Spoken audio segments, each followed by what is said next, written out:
Hey guys, welcome to Think Harder Politics. So today we're gonna go through Cory Booker dropping out of the race. Right? So this is shocking news to many, but if we think harder, it's actually not surprising. So this is an article by it's from Wall Street Journal. It's written by Sabrina Siddiqui. Okay, so New Jersey Senator Cory Booker has ended his presidential campaign after his message framed around unity and political healing failed to catch on with voters. Okay, so the main reason of any campaign, any candidate stopping his or her campaign is that the message is not resonating with voters. In this case, Mr. Booker, a former mayor of Newark, has long locked behind the leading Democratic candidate's national polls, and he failed to qualify for 2 consecutive Democratic primary debates, including Tuesday debate in Iowa. It is with full heart that I share this news. I've made the decision to suspend my campaign for president, Mr. Booker said in an email to supporters on Monday. Our campaign has reached the point where we need more money to scale up and continue building a campaign that can win money we don't have, and money that is harder to raise because I won't be on the next debate stage, and because the urgent business of impeachment will rightly be keeping me in Washington. So, is this surprising to you? Well, I'm not surprised. I mean, Cory is a good guy, but what do you remember about him from the debates? What is his message? I mean, it's unlike Andrew Yang, who has very clear message, right? Freedom dividend, $1,000 a month for everyone, that would eradicate poverty, right? And democracy dollars that would eradicate corruption and human-centered capitalism. Right, so it's very, very clear policies. But what do you remember about Cory Booker, except that he's one of the 2 Rhodes Scholars, and people start to Google what is a Rhodes Scholar, or dip into the Kool-Aid without knowing what the flavor is. And if you look at his campaign slogan, "Together, America, we will rise," Cory 2020. Okay. 2 things. First, he has his first name here, which is a losing feature. So I had this whole video analyzing the losing and winning features of campaign logos and slogans. So this having the first name there, or both first name and last name, typically is a losing feature. Okay, so that we can immediately tell that he will drop out at some point. Same thing to Amy, actually. So I predict that Amy Klobuchar will be the next one to drop out. And Kamala Harris has both first name and last name. And Pete Buttigieg, first name only. So these are people who are going to drop out. We will see. And second, Cory Booker was saying, "Together, America, we will rise." What does it mean? Rise to where? To heaven? Or together we go high? It sounds a bit like Hillary Clinton a few years ago. She said, "When they go low, we go high." Losing feature, okay? Not clear. What are you talking about? And in comparison, Andrew Yang's message, his slogan, is really good. It's not left, it's not right, it's forward. And and Yang said, "Humanity first." That's really good. He puts people first, right? Instead of being vague, saying, "Oh, America will rise somewhere." All right. Cory Booker and Andrew Yang are actually really good friends. They're genuinely friends. So let me share with you this article. Oh, okay. Yeah. Before that, let's see what Trump said about Booker dropping out. we know that Trump has this tradition of mocking people who suspended presidential campaigns. So Trump tweeted, of course, he's the king of tweets. Really big breaking news. Kidding. Booker, who was in zero polling territory, just dropped out of the Democratic presidential primary race. Now I can rest easy tonight. I was so concerned that I would someday have to go head to head with him. So Trump previously mocked other people like Kamala Harris or Beto O'Rourke or even Gillibrand, saying the only one I fear about was Gillibrand. you guys just didn't know. All right, so let's see what the opposite of Donald Trump, the Asian man who likes math, Andrew Yang, said about Cory Booker dropping out. Okay. So, Andrew Yang's response. As we know that Andrew Yang is making a lot of friends, including Cory Booker, during on the campaign trails. So let's see what his reaction. I woke up this morning to the news that my friend Cory Booker was dropping out, and that was a blow. That was very sad. Cory and I knew each other before this race, and we got to know each other much better through the last number of months. And he's someone that genuinely gives you a sense of joy when you're lucky enough to run into him. I'll miss him. I'm also friends with his girlfriend, Rosario Dawson. Yeah, I sound so name-droppery. I'm sorry about that. But Rosario and I were on a panel together a long time ago, and so I'd see Rosario with Cory. But what a loss to the field. It's really tough to see someone like that go. And no, I mean, we all just have to do more. I know Cory is still going to be in the fight for years and years to come. Oh, so she just said that I need to win and make Cory my VP. And there would certainly be far worse choices for a VP than Cory, because you need someone you trust and know has the best interest of the American people at heart, and Cory definitely has those things. Wow. So we can see that Andrew Yang's response is complete opposite of Donald Trump, right? He's really sincere and genuine, and he said, we're good friends, and I'm really sorry that he had to drop out, but he won't stop fighting. And and he might even consider having Cory as his VP. So I think Cory Booker was wrong about the money part.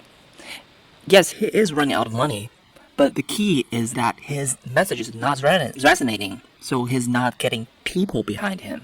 He's not getting enough people behind him. So it's not money, it's people. Just look at Andrew Yang. Andrew Yang, non-politician out of nowhere, is polling higher than him. Is getting a lot more money. 16.5 million in the last quarter. So that's the problem. So he needs to diagnose the problem. Actually, it's not difficult to see that. I'm going to come up with that analysis a little bit later.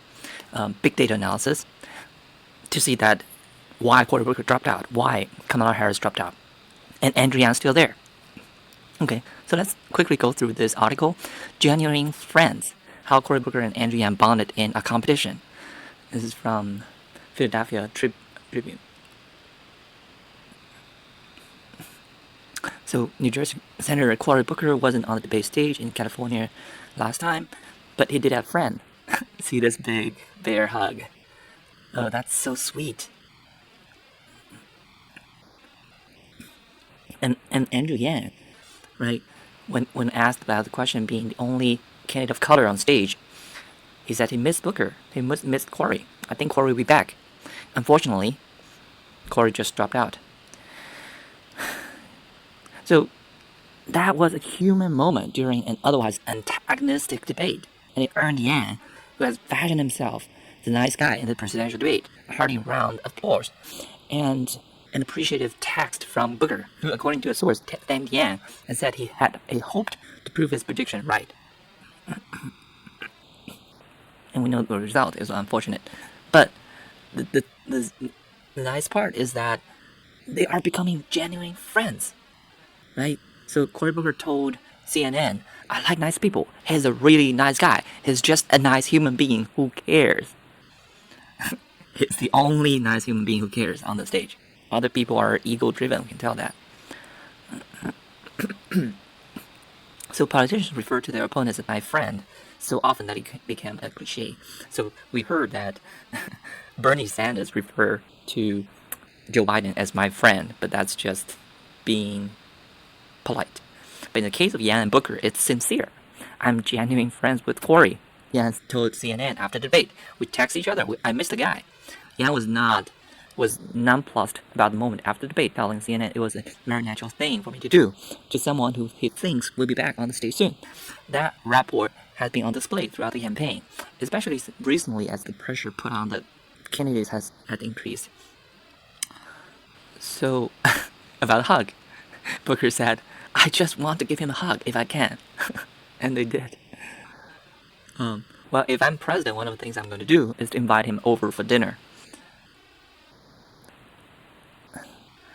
Days earlier, Yang ended a press conference he was holding by announcing the next candidate slated to speak.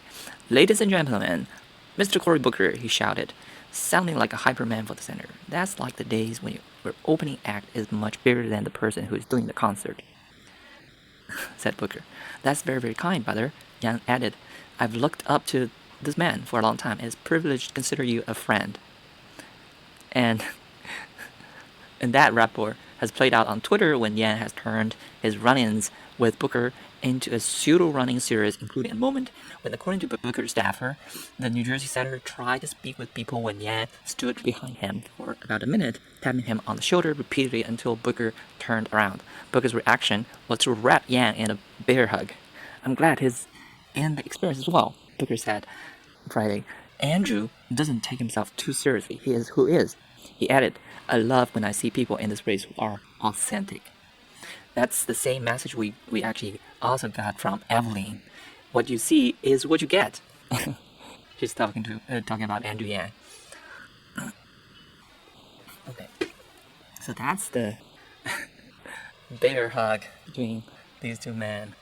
Oh, that's so sweet, so nice. It's rarely seen between two Democratic candidates. I mean, that again proves Andrew Yang is the complete opposite of Donald Trump. And look at how Trump destroyed his opponents, right, on the debate stage. You know, lying Ted, stuff like that. It's insane. All right, so why do I think big data analysis showed Booker should have dropped out? Well, it's very easy actually. Nowadays, everyone has equal access to YouTube, right? YouTube videos. So just take a look at what YouTubers have to say about Cory Booker. So I did a quick search on everything Cory Booker said during the Democratic debate. So that was this is from last year, June 28th. So here we see there's only 4,400 views, and the like to dislike ratio is less than 1. 40 likes, 60 dislikes. That's disappointing. And for a fair comparison, we can look at everything Booker said during the Atlanta debate. Okay, so let's see. Let's just compare everything they said during the debate at Atlanta. So this one, Booker has... Do you agree with that strategy? Okay. So he has 7,300 views. And again, the like to dislike ratio is 99 to 145. It's much less than 1.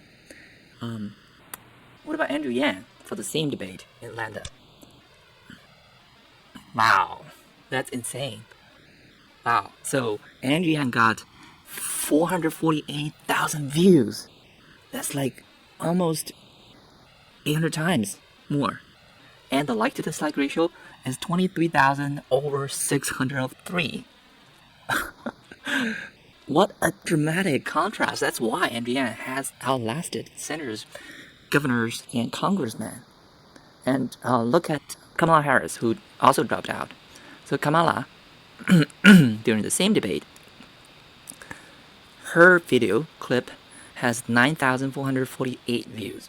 Okay, the same debate in Atlanta from November 20th, 2019, and the like to dislike ratio is even worse than Cory Booker, and that's why he dropped out. It's so apparent.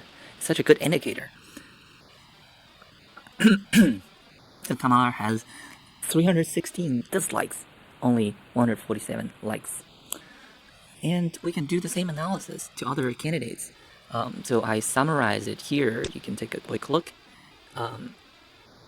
This is the same debate. So this is up till November 13th, 2020. Yang has the largest number of views. Okay, so Andrew Yang has almost 450,000 views, and the like to dislike ratio, right? What I call likability ratio is 38.14. That's the highest. It's much higher than other people. So those people who dropped out. So Cory Booker had 7,000 views. Likability ratio is only 0.68, and Kamala Harris 9,000 views, only 0.46 likability ratio. So that's why they dropped out. Of course, people don't like them. It's so apparent. And let's take a look at other people. So Bernie is next to Andrew Yang. So Bernie has, almost half the number of views of Andrew Yang. And the likability ratio is pretty good. It's 10. But the next one is Tom Steyer. That may explain his surge in the recent polls. I mean, his likability ratio is even higher than most of other candidates, except for Bernie and Yang. It was 1.44. And there are over 33,000 views. So, in terms of likability ratio, he's better than Pete, but number of views is less than Pete. Okay, so Pete has 53,000 views, and likability ratio is about 1. Okay, and that may also explain Pete's recently high polling numbers. Okay, in the early states. Warren, likability ratio less than 1, 21,000 views. Biden, 28,000 views. Likability ratio 0.3. That's a shame. That's why I don't understand why Biden is still leading the poll. His messages are definitely not resonating with the voters. It's better for him to actually just not attend the debates and stay home and so that he can avoid all the gaffes. He's just a gaffe machine now, and he might as well just give the spot to Andrew Yang, right? He doesn't need a debate. Each time after debate, people dislike him more. So what's the point of attending the debate? So that's my advice for Biden. Amy Klobuchar. Wow, that sucks. The view is the same. Everything Amy Klobuchar said during the Atlanta debate has only 3,000 views, and the likability ratio is 0.16. She should be dropping out next. That's my guess. Okay, I bet on that. So, that's. I think the big data analysis is fairly accurate. And if you take a look at what the likability ratio is for Donald Trump, in 2016, so this is November 7th, 2016, Donald Trump's rally, okay, so it has 156,000 views, and likability ratio is about 1.2 or 3, right? Whereas Hillary Clinton, if you take a look at Hillary Clinton, the same time, same day, okay, Hillary rally has only 51,000 views, and the likability ratio is inverse, okay. It's about 0.8 or 0.7. So that tells us why Donald Trump won the presidential election. It's very simple. It's a very, very useful indicator. Because, think about it. Everyone has equal access to YouTube videos. Right? Everyone. Anywhere. And that includes, all the possible voters, all the demographics. And and that's why I think this is actually a better indicator than the polls. The current polls, they're polling the Democratic likely voters, but that's just neglecting all the Trump voters, right? Independents, those people who may turn in, may attend the caucuses, right? So that's why poll numbers could be so wrong, and margins of error is terrible. It's somewhere between 4 and 6%, and then how can you trust that?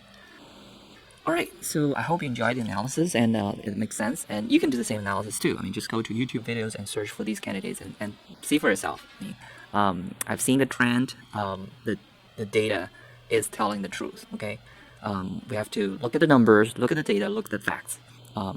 Don't be deceived by the polls. All right, that's it for today.